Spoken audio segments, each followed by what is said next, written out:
Memaksimalkan keadaan merupakan sebuah perjuangan yang sedang dilakukan tim nasional Indonesia sekarang ini menghadapi China. Mau kita seunggul apapun di atas kertas, enggak ada artinya jika leg pertama di Qingdao terjadi kembali di GBK. Maka dari itu, salah satu misi tim kepelatihan adalah mempercepat proses pembentukan skuad, dan Alex Pastor serta Denny Lanza telah menunjukkan dedikasi perjuangannya sekarang dengan tiba di Bali lebih awal. O-kelas skuad Garuda masih diisi oleh mayoritas pemain dari era Shin Taeyong. Tapi soal chemistry tim yang diketuai oleh Patrick Lefevere masih belum menemukan ritme terbaik. Terbukti pada match day Maret lalu, masih belum menjanjikan. Kini kita punya waktu banyak, tapi di satu sisi Cina juga enggak main-main. Tim asuhan Branko Ivankovic mengincar beberapa pemain kunci timnas Indonesia. Lalu bagaimana Alex Pastor, sang peracik taktik, mengatasinya dengan mempersiapkan TC di Bali? Let's go! Kita ulas sampai tuntas.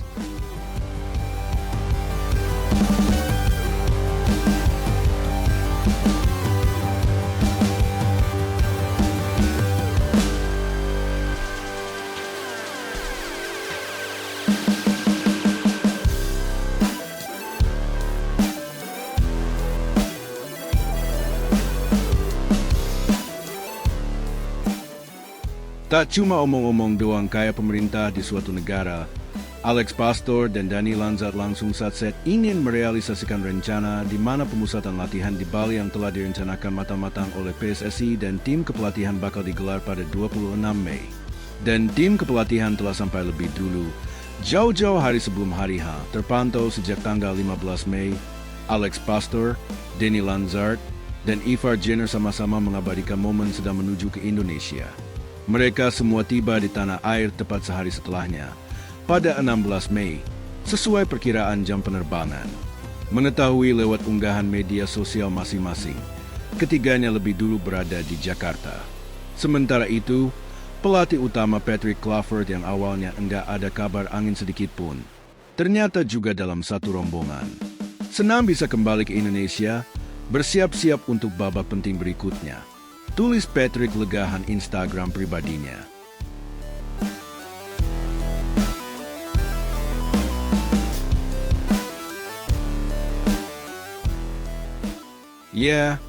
Ternyata enggak ada yang tertinggal di Belanda. Mereka semua telah siap tempur menghadapi rintangan di matchday Juni. Tapi sebelum itu, di training center milik Bali United, skuad Garuda akan lebih dulu diberi tantangan. Para penggawa Garuda akan melakukan sesi pemusatan latihan lebih dari 2 minggu, akan digembleng bareng-bareng. Misi pertama Patrick Lefevere, Alex Pastor, Denny Lanza setelah tiba di tanah air adalah menentukan Garuda Jiaoling. Tim kepelatihan enggak bisa sembarangan. Sekarang stok pemain berbakat Indonesia sudah mulai membludak. Itulah kenapa mereka lebih dulu mampir ke Jakarta untuk berdiskusi dengan federasi juga, sebelum kembali untuk merealisasikan semuanya.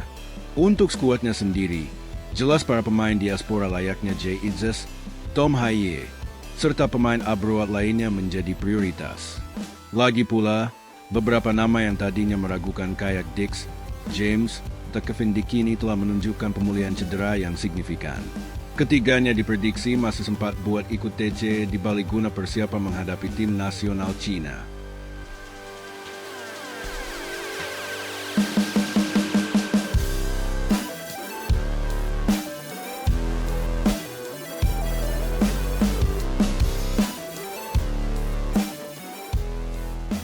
Menggelar sesi latihan di Bali kini sudah makin siap.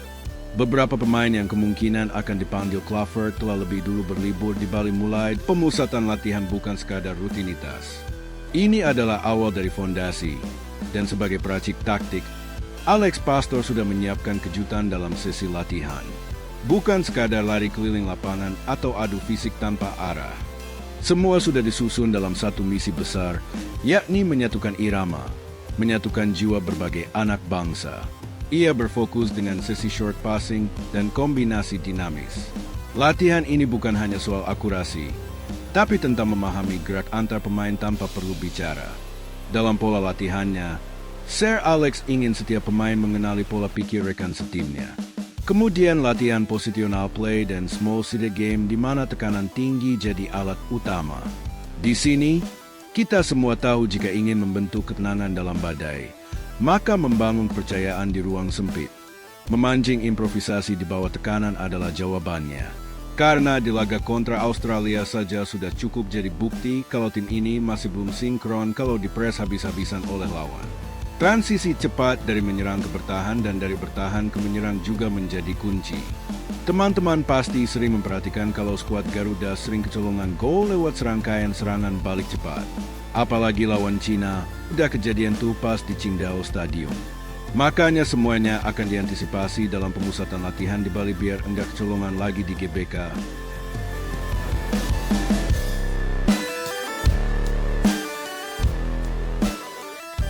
Usai pemusatan latihan penuh intensitas di Bali, Timnas Indonesia bakal bersiap untuk menghadapi ujian sejatinya. Tim Naga, julukan Timnas Cina, akan menantang Garuda di Gelora Bung Karno. Mungkin banyak yang menyebut Cina kini sedang melemah, pemain cedera, performa anjlok, hasil kurang meyakinkan di beberapa laga terakhir. Namun, Cina tetaplah Cina. Tim yang tidak bisa diremehkan begitu saja. Ingat tragedi di Qingdao? Di sanalah mereka bermain cerdas, bukan sekadar mengandalkan fisik atau teknik, tapi memainkan psikologi. Kini media mereka sudah mulai bicara. Sohu, media besar Tiongkok, menyulut api sebelum laga dimulai. Mereka percaya Indonesia bukan lawan yang patut ditakuti. Apalagi menurut mereka, Garuda sedang pincang. Tim nasional Indonesia yang akan memulai latihan di Bali pada 26 Mei saat ini tengah menghadapi cedera serius dan scoring yang memberikan peluang bagus untuk pertandingan mendatang melawan tim Tiongkok pada bulan Juni. 3 pemain utama tim Indonesia tidak dapat bermain, yang mana hal tersebut sangat memperbesar kemungkinan tim nasional Cina untuk menang dan membawa kami selangkah lebih dekat ke tujuan kami untuk lolos. Tulis media Cina yang senang saat tahu pemain inti Indonesia berkurang. Iya, buat Marcelino dan Pei memang dipastikan absen. Tapi Kevin Dix masih ada waktu pemulihan buat lawan Cina di 5 Juni.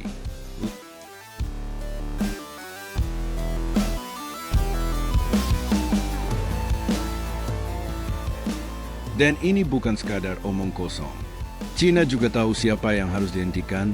3 nama, 3 poros kekuatan Garuda kini jadi incaran Cina. Pertama, Tom Hye, otak serangan dan sang pemecah kebuntuan. Negeri tirai bambu menyebutnya sebagai pusat kreativitas timnas. Mereka sadar, selama Tom Hye mengalirkan bola, Garuda bisa terbang tinggi.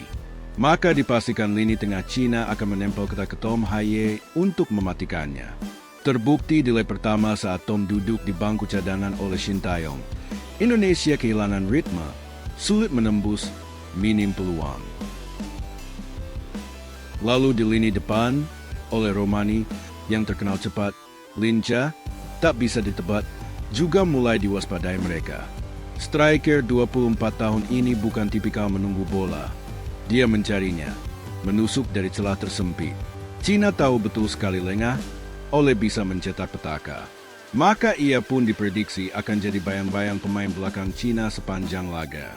Dan yang terakhir, sosok yang jadi jangkar di lini belakang, Jay Idzes, juga jadi sosok pemain yang ingin dihentikan pergerakannya oleh Branko Ivankovic. The Dragons paham solidnya pertahanan Indonesia bertumpu pada sang kapten. Koordinasi, keberanian duel, serta kemampuan membaca arah bola. Semua itu terpusat pada Jay. Maka rencana mereka jelas, menggoyahkan Jay untuk meletakkan Garuda. Branko Ivankovic akan menginstruksikan lini depan mereka untuk terus mengganggu koordinasi, menyerang dari segala sisi, memaksa Jay terisolasi, agar dinding Garuda perlahan runtuh. Ya, terlepas dari kekuatan kedua tim.